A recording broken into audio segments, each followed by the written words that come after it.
Hey, what's up, guys? Dan the Man here, and 20th Century Boys is one of the most incredible, most fantastic series I've ever read in my life. It's my second favorite manga now. Just finished it a couple days ago, and I wanted to do a little review or kind of like a pitch on why you should read this manga and tell you why it's so great. So it's basically about this main group of friends. Kenji leading it is the main character, but also his other friends.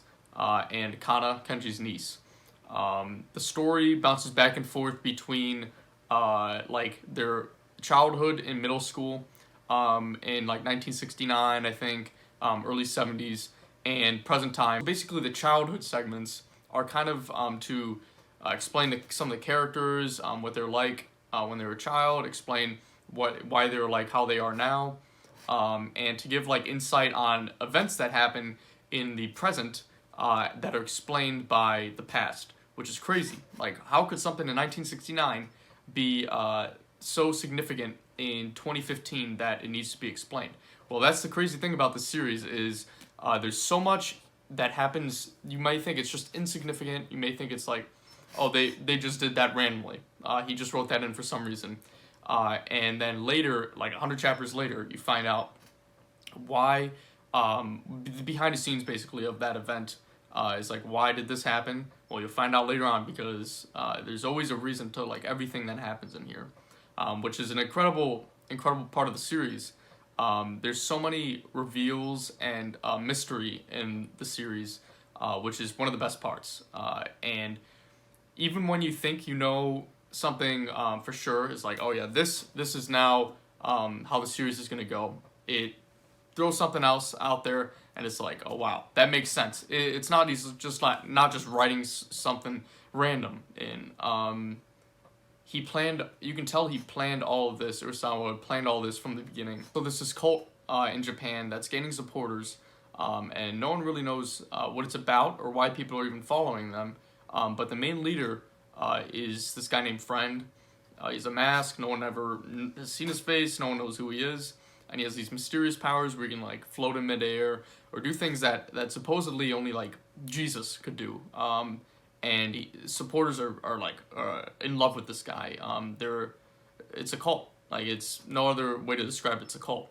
And Kenji, the main character, realizes that there's some weird coincidences between this cult and things he and his childhood friends made up when they were kids. By the end of the first volume, I was hooked.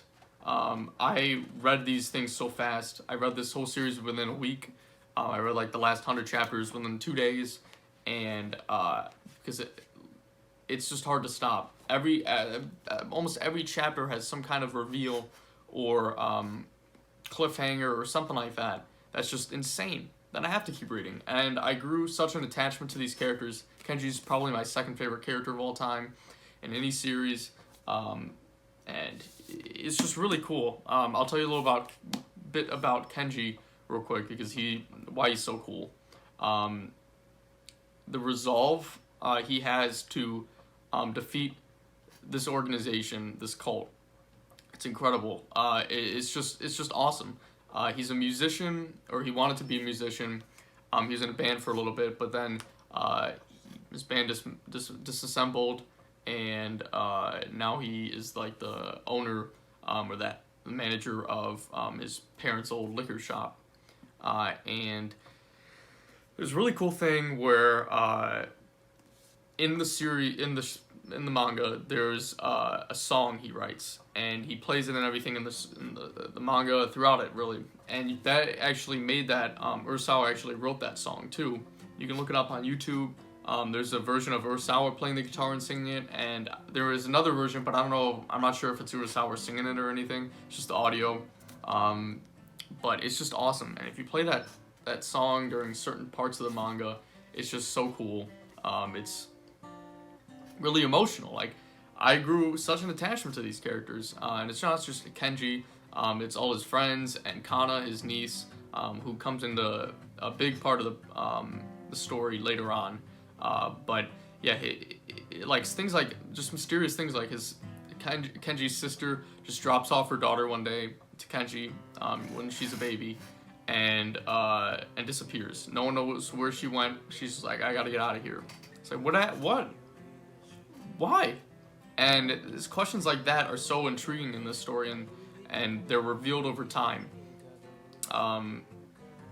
And it's just awesome. It's just really awesome. The art is incredible. What can I say? Like the expressions on some of these characters, I'm trying to look through here. I'm like, the expressions, it's just so nice. You can tell a lot of time has been put in. Like here's a page.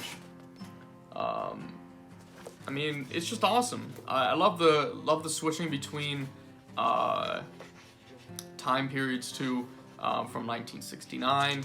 It's a really good, nice, just like relaxing, nostalgic kind of time period where, you know, him and his friends are just running around kicking rocks during the summer, enjoying the heat, hanging out in their secret hideout. It's just a good time.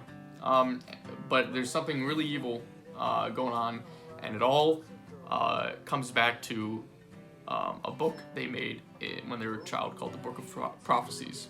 And that's basically what the whole thing is based off of, the Book of Prophecies. Things are just happening, and Kenji and his friends are like, why are these events happening? Because of something we wrote when we were in like 6th grade. I hope I was able to sell the series enough to you without spoiling anything, and just promote my love for this series, and really it's just so good. So I hope you enjoyed. And Urasawa, if you need a director, I'm here. I can direct your anime. So just call me. But thank you for watching the video. Like it, and talk about 20th Century Boys with other people. So thanks. Bye.